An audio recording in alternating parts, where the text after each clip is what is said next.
Alors bonjour tout le monde, j'espère que vous allez bien. C'est encore la même phrase, hein? Ouais, je la traîne depuis quelques jours, même depuis quelques semaines, donc je devrais trouver quelque chose de plus original, je vous promets, là, bon, ça va venir un jour. Alors, on a vu depuis, depuis quelques semaines, en lien avec le projet du DHQ, du Dictionnaire des homicides commis au Québec, on a vu quand même plusieurs cas d'homicides argumentatifs. Là, j'ai pris quelques temps, un petit peu de temps pour expliquer, faire la différence entre, qui n'est pas évidente d'ailleurs, toujours à faire, là, entre l'argumentatif et le conflictuel. Je me fie principalement là, à la définition du CCM3 dans ce cas-là.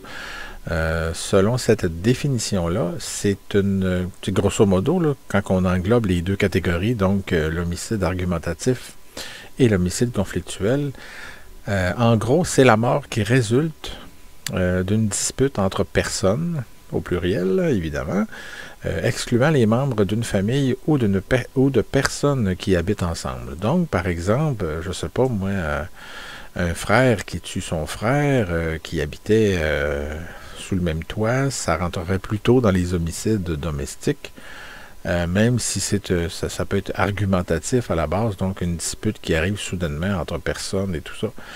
Donc, généralement, c'est des personnes qui n'habitent pas ensemble.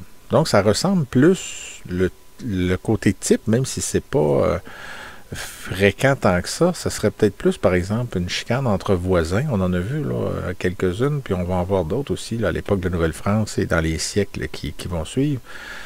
Donc, une chicane entre voisins, des personnes qui se connaissent et tout ça, mais qui, bon, des fois, ça arrive, c'est soudain. Moi, je tiens à faire une petite différence entre l'argumentatif et le conflictuel. C'est que généralement, le conflictuel, c'est un conflit qui dure depuis un certain temps. Donc, par exemple, deux voisins qui se disputent depuis des années, par exemple, un terrain ou une frontière entre deux terrains, ça pourrait résulter de ça. Donc, c'est une accumulation, tandis que l'argumentatif, là, ça ressemble plus à une chicane un duel entre deux personnes parce que quelqu'un s'est senti blessé dans son honneur. Ou même à l'époque, à notre époque, ça peut être une chicane qui survient dans un bar, un coup de poing sur la gueule, et puis paf, quelqu'un tombe et meurt. Bon, ça peut ressembler à ça aussi.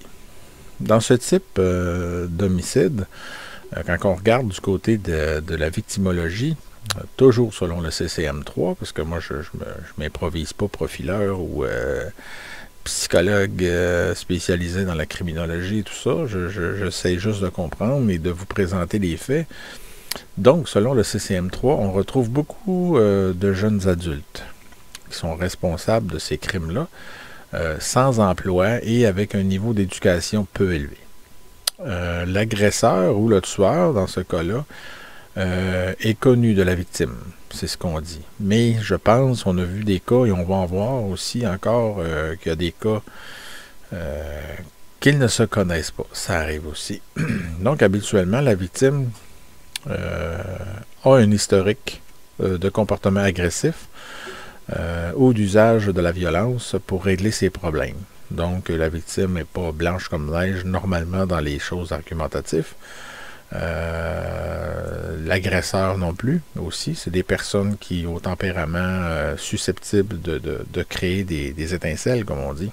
Il y a toutefois une exception à cette victimologie, c'est-à-dire la personne qui a vraiment une malchance de croiser un agresseur qui est prédisposé, lui, à la violence. Donc, vous vous promenez, vous n'avez aucun antécédent, vous êtes une personne blanche comme neige, si on veut, aucun signe d'agressivité, et vous croisez par hasard une personne comme ça, et le conflit démarre sur une bagatelle, si on veut, ce qui me fait penser assez rapidement, peut-être comme vous aussi, des cas de rage au volant, par exemple. on a provoqué quelqu'un sans se rendre compte qu'on l'a provoqué, mais lui s'est senti provoqué dans son honneur, et puis là, ben, c'est la suite, là. Je pense que ça nous est tous arrivé un petit peu. Il y a des cas évidemment beaucoup plus extrêmes, mais voilà, je pense que c'est le genre de choses qui peut arriver à tous. Malheureusement, ça revient joindre des victimes. Des fois, on dit que les contrats, les homicides par contrat, ça touche souvent la plupart du temps le crime organisé, tout ça, ça nous touche moins peut-être. On se sent moins susceptible d'être victime de ça, mais dans l'argumentatif, c'est quand même possible. En ce qui concerne la scène de crime, le CCM3 nous dit que les indicateurs sont souvent éparpillés et témoignent, quand on parle d'indicateur, évidemment, c'est tous les éléments de preuve, et témoignent des mouvements de la victime et de l'agresseur. Donc, souvent, la scène est laissée comme ça, tout simplement, parce que ce genre de crime-là n'est pas organisé, n'a pas été planifié nécessairement. Alors voilà, c'est pour ça que la scène de crime souvent est assez, dans ces cas-là, assez explicite.